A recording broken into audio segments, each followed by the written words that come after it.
Praise the Lord. सभी को जय मसीह की। जब आप मरकुस की किताब 7वां अध्याय पढ़ोगे, वहां 14 से लेकर 7 के 14 से लेकर 23 वचन तक जब आप पढ़ोगे तो वहां पे यीशु मसीह जो है वो शुद्धिकरण के विषय में वाद विवाद हो रहा है। और यहाँ वहां पे यीशु मसीह कह रहे हैं कि जो मनुष्य के अंदर जाता है वो चीजें अशुद्ध नहीं करती मनुष्य को, लेकिन जो मनुष्य के भीतर से आता है।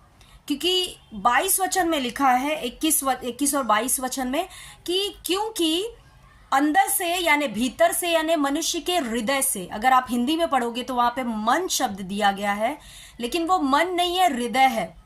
दोनों में डिफरेंस है। तो वहां पे लिखा है कि क्योंकि मनुष्य के हृदय में से व्यभिचार, बुरे विचार, चोरी, हत्या, पर स्त्रीगमन, ये सारी चीजें जो आती है, जो बुराइयां आती हैं, यहाँ पे यीशु मसीह कह रहे हैं वो कहाँ से निकलती है? मनुष्य के हृदय में से निकलती है।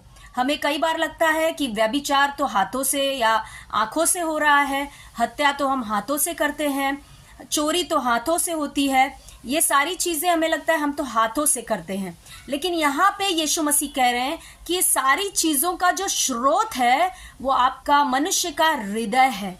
हाथ, पैर, आंखें, ये तो सिर्फ उसके टूल्स हैं। इन अंगों का वो इस्तेमाल करता है इंसान ये सारी चीजें करने के लिए, लेकिन असल में ये सारी चीजें मनुष्य के हृदय में से आती हैं। यानी मनुष्य को काम किस पे करना है? अपने हृदय के ऊपर।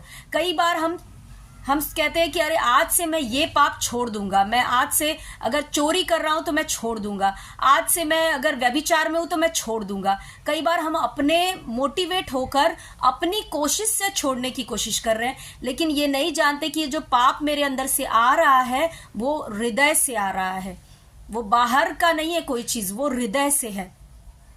इसीलिए अगर उस स्रोत को खत्म कर दिया जाए तो बाहर से भी हम इस पाप को करना बंद कर देंगे। तो इसका मतलब हमें काम कहाँ करना है? हृदय पे। इसीलिए दाऊद भजन संहिता 119 के 11 वचन में कहता है, तेरा वचन मैंने अपने हृदय में रख छोड़ा है कि तेरे विरुद्ध पाप न करूं। वो ये नहीं कहता है कि मैंने अपने हाथों से, अपने आंखों को मैंने समझा लिया है या मैंने कोशिश किया कि मैं तेरे विरुद्ध पाप ना करूं। वो कहता है मैंने तेरा वचन अपने हृदय में रख छोड़ा है। अगर आप इंग्लिश में पढ़ोगे तो लिखा है your words I have hidden in my heart. मैंने छुपा के रखा है उसको अपने हृदय में। क्यों? ताकि तेरे विरुद्ध पाप ना करूं। यानी पाप और वचन का एक बड़ा कनेक्शन है। अगर आपके अंदर वचन हृदय में भरा है तो ऑटोमेटिक होगा कि आपसे पाप होना बंद हो जाएगा। इसीलिए मैं कहती हूं आप किसी भी पाप में कोशिश अपनी करना बंद करो, वचन को हृदय में भरना सीखो। God bless you.